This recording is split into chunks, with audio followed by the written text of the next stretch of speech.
जैसे ही आज सुबह का समय हुआ है तो इस तरह की अप्रिय घटना सामने आई है कि ग्वालियर की रियासत की जो राजमाता है माधवी राजे सिंधिया वो अब नहीं रही है। तो ऐसे में जो शोक लहर है चारों तरफ है अंचल की। और एक स्थान है ग्वालियर में कटोरा ताल पर जिसे छतरी कहा जाता है।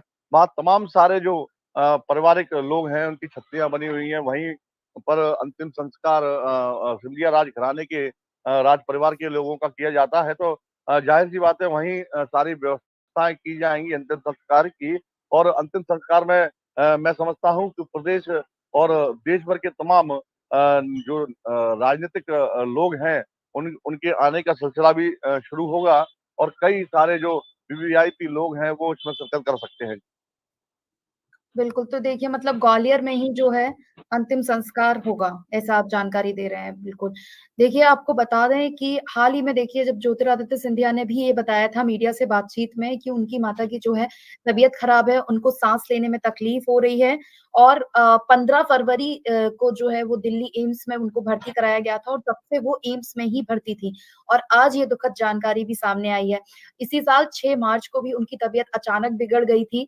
उस समय भी उनकी हालत काफ़ी नाज़ुक थी और लाइफ सपोर्टिंग सिस्टम यानी कि वेंटिलेटर पर उनको रखा गया था और अभी भी ये जानकारी है कि कुछ दिनों से वो वेंटिलेटर पर थी। हालाँकि अगर राजमाता की बात की जाए, राजमाता माधवी राजे सिंधिया, तो वो मूल रूप से नेपाल राजघराने से नाता रखती हैं और उनके जो दादा शमशेर जंग बहादुर राणा जो थे, वो नेपाल की पीएम भी रह चुके हैं। विवाह से पहले भी उनका नाम प्रिंसेस किरण राजलक्ष्मी देवी था। 1966 में ही उनकी शादी ग्वालियर के सिंधिया राज परिवार के तत्कालीन जो राजकुमार माधवराव सिंधिया थे उनसे हुई थी। माधवराव सिंधिया के निधन के बाद से माधवी राजे ज्यादा समय दिल्ली में ही रहती थी। हालांकि यदा कदा वो सिंधिया स्कूल और फाउंडेशन के कुछ कार्यक्रमों के अलावा पारिवारिक समारोह में भाग लेने के लिए भी ग्वालियर आती थी।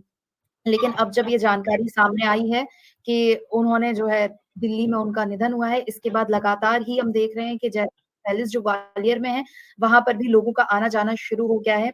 अ, धर्मेंद्र, जाहिर सी बात है कि अब दूर दूर से भी लोगों का आना जाना, जैसे जैसे जानकारी लग रही होगी तो वहां से भी नेपाल राजघराने से राजमाता बिलोंग करती है, तो वहां से भी लोगों का आना जाना शुरू होगा। जी बिल्कुल।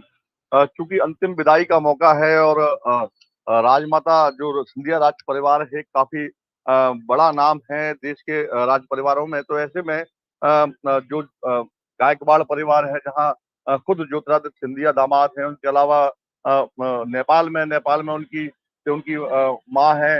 और तो ऐसे में राजमाता भी नेपाल से ही बिलोंग करती थी जो राजमाता विजय राजे सिंधिया थी। तो ऐसे में तमाम सारी बड़ी हस्तियां और पारिवारिक जो राजघराने हैं उनके इकट्ठा होने के कयास लगाए जा रहे हैं ग्वालियर में। तो ऐसे में अब प्रशासन भी पूरी तरीके से मुस्तैद हो चुका है कि किस